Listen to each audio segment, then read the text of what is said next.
Eric Andrews, Greg Stafford, and Freddie Kiger. Freddie Kiger, infamous Freddie Kiger. So famous, he's infamous. Infamous. As long as it's not notorious. Yeah. You got a lot of good history. Actually, I'm planning to do a sit down with Freddie for about a half hour to an hour, but we needed somebody to join us for the three guys from Pittsboro having lunch. And Freddie said, okay, but I understand you were his teacher? Well, Greg and I were in school together. That's the way I put it. Wait a minute. Yeah, I was. He was in my one of my history classes. Was it American Civil War? No, it was something else. Contemporary America? Yeah. I never took the Civil War class. Oh, you should have taken it. I was not in high school my senior year. I was playing music. Pressure Boys. Pressure Boys. They were good. Were they good? I didn't. You guys were right on the edge. I mean, in fact, you guys did one of the first videos That is a fact. before MTV. Right, but then it was on MTV. Yes, it was. But Filmed along Franklin Street. yes. That's what I thought. And so Freddie, while we were in school, Are you allowed to call him Freddie, or do you have to call him Mr. Kiger? no, he was Freddie when we were in high school. Yeah, usually I got Kiger. Yeah. No Mr. Kiger, it's Kiger. So he was teaching, and Hurricane Freddie was hitting the United States, and so we had all the headlines of Stormy Freddie threatens United States, and Stormy Freddie destroys this. So it was a good time. There was one headline, and it was when I was at Phillips, junior high school at the time. That was your first school, right? Yeah. First school that took a chance on me. Remind me, I'll tell you my first interview questions, which I'll never forget. But in that, when Hurricane Fred came through, somebody had posted Hurricane Freddie kills 43. Right. And it was on the bulletin board. That makes it hard for a job interview. Well, it does. Well, this is after they had already made There was no the internet back commitment. in '74. So the whole class had emptied one day, and one of my students came up afterwards, was kind of sheepish about it, and I'm like, so-and-so, what's up, you okay? Kind of looked at the bulletin board, Mr. Kiger, did you really kill all those people? Who was it? All right. I shouldn't say. Okay. But, It helps for class discipline. well, I had great kids. Well, besides Greg being one of your infamous students or famous students, you do have another student of note that just recently got elected, didn't you? Josh Stein is the new governor of the state of North Carolina, and like Greg, in spite of me, they have done well. Yeah, Penny went to school with Josh. Well, Yeah. Well, I don't know if it's like Ray or like Josh I've done well. I've done relatively well for what was expected of me. Let's just say that. Did you remember Miss Brooks? Of course. Okay. So Miss Brooks was my high Our school, Miss my middle school teacher. How many people did she kill? None. No. She shot at a few, but no. She was a wonderful lady, great teacher. So from the time I leave 8th grade, I don't know that I ever saw her again. And then I've just gotten married, so it's 15 years out of middle school. And I'm at the Harris Teeter down at Glen Lennox. And I'm walking down the aisle with my wife, and Ms. Brooks looks up at me and she says, without hesitation, and I quote, "Why, Greg Stafford, I'm surprised you're not a ward of the state by now." Nothing like a vote of confidence down there. And my wife looked and laughed and laughed and laughed. Yeah, she's going, yeah, that marriage thing was a mistake. Well, Greg went to a lot of bars before he entered the bar. That's right, the drinking age back then was 19. Well, in Chapel Hill, if you were toilet trained, they let you drink because we would go to Ken's Quickie Mart when we were 14 years old, and they never. That was notorious. Yeah, I mean, They're not still in existence, are you? You telling on anybody?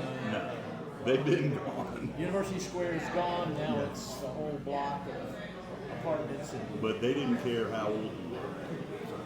I was a history teacher at Northwood High School, so I want to hear your interview question, because So- I have a good one too, but I want to compare.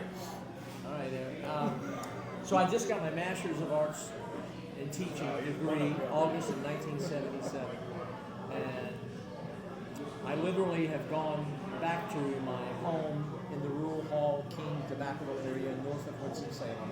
I got no clue what's going to happen. But from my student teaching at Chapel Hill High School, Joe Hodgson went to bat for me. And I'll always be indebted to Joe. But he evidently informed some folks that I might be of worth. So I get a phone call from Herb Allred. I loved Herb Allred, principal of Phillips, at that time, junior high school. So I go in with all of my educational theory, Maslow's theory of hierarchy of needs and whatever. I'm going through all my educational philosophy classes, and I'm all prepared for, what is your philosophy of education? His first question, can you play volleyball? There is something. Where is he going with this? Where is he I going know where with he this? goes. And I'm like, well, yes, sir. I played club UNC volleyball while I was there at Carolina. He nodded, walked around his desk, leaned up against it. Can you play volleyball with one hand? What? Yes, sir. I mean, sometimes, in the event of a scramble or what have you, you have to resort to whatever you can to keep the ball alive, get it over. He nodded.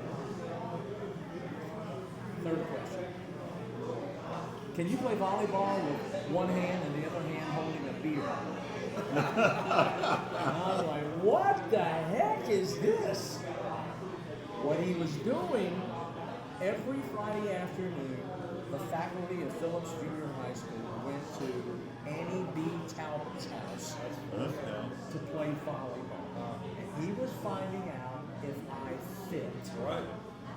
And without question, those 3 years at Phillips Junior High School, now of course at middle school, might have been the 3 happiest years of my life because it was a tight faculty.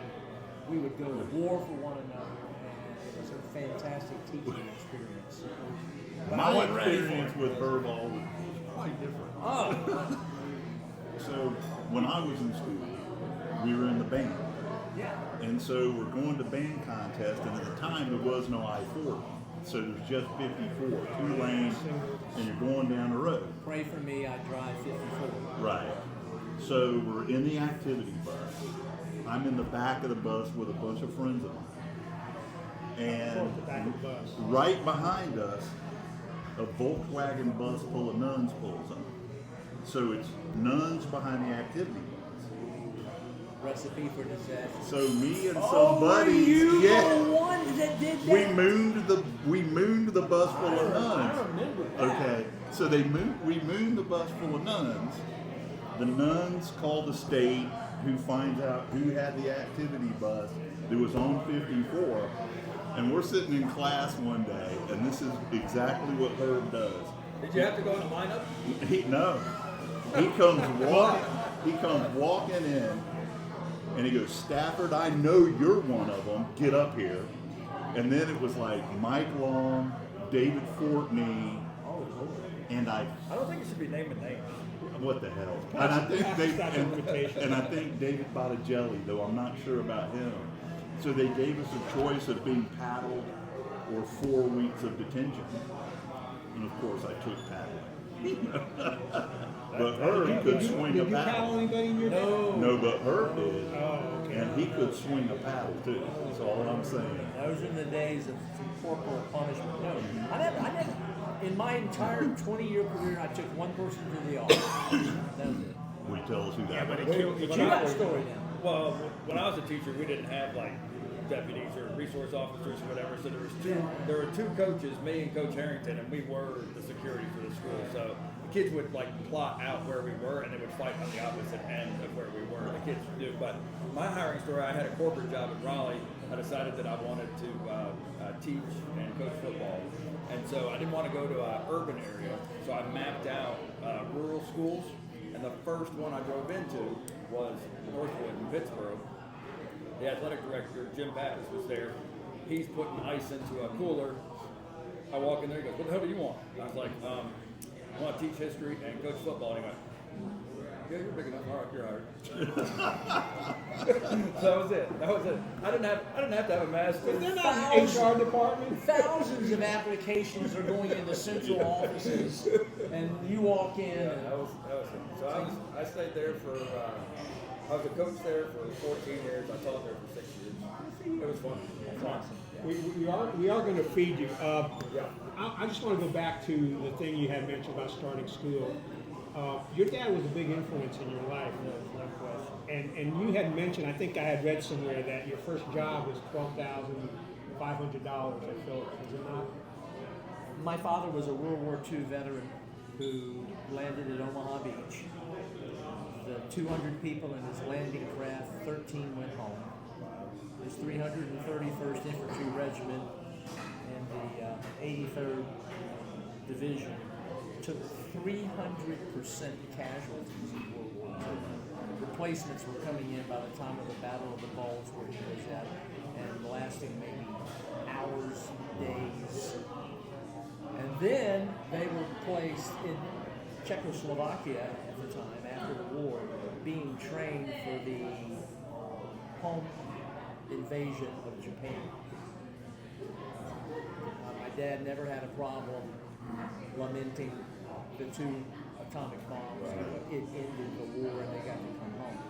But his military experience and going to all of his reunions instilled the love of history, because I watched all these men spin these incredible stories, and I, even at 7 and 8, became enraptured with how much I understood how close they were. Even at times when death was tugging at their sleeves, these were men that were going to be lifelong buddies for the rest of their days, and they were. But when my father, at age 52, had a stroke and forced him to retire from Reynolds Tobacco Company, we're all at the table. My father lost pretty much the entire use of his right side of body, and speech was always a challenge to figure out what he was talking about. Literally the last day in August of 1977, before I was to leave my home on Tobaccoville Road and move permanently to Chapter Hill, my father, through his broken English, inquired how much I was going to make teaching with a master's degree. Well, I didn't have the master. And I remember feeling embarrassed because I thought, I don't even want to share this, it's so low. But I said, well, it's $12,500.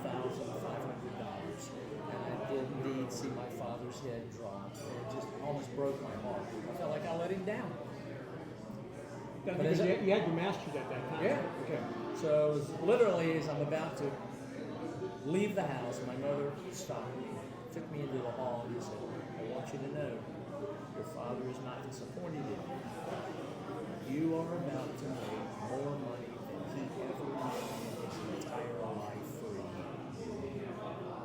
That's the big step I took.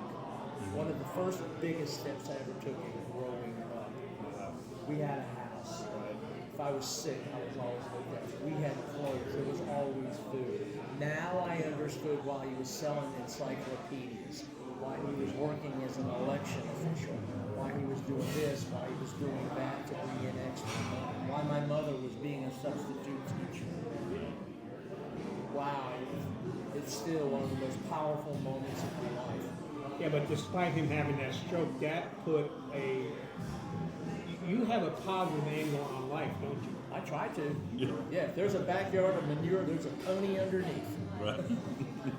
Or Greg Stafford, no. Let's go order food and then come All right, back. yeah. Before we order food, when did you finally get to read your dad's diary? My father's diary is a part of a lot of the World War II mementos that I do have from him. And it was within the first year or two, of which I've written several articles that have been published. My dad, to make full disclosure, did arrive at Omaha Beach D+12. He would have been in the initial wave, but a flood in England wiped out his unit's equipment and therefore delayed his arrival. My grandfather was the day after. So my dad's baptism of fire was after they got near the little town of St. Lo, where for an entire week, all of a sudden, all these descriptions from a farmer writing about the land, the animals, what have you, just turned into days of listing all of his buddies who were killed that day. My grandfather used to speak. I mean, so he was European theater, World War II, and he spoke about how the following day the water was still brown from the blood. All right, on that I know. On that note, we're going to head over and we get our K rations and our mess. all right.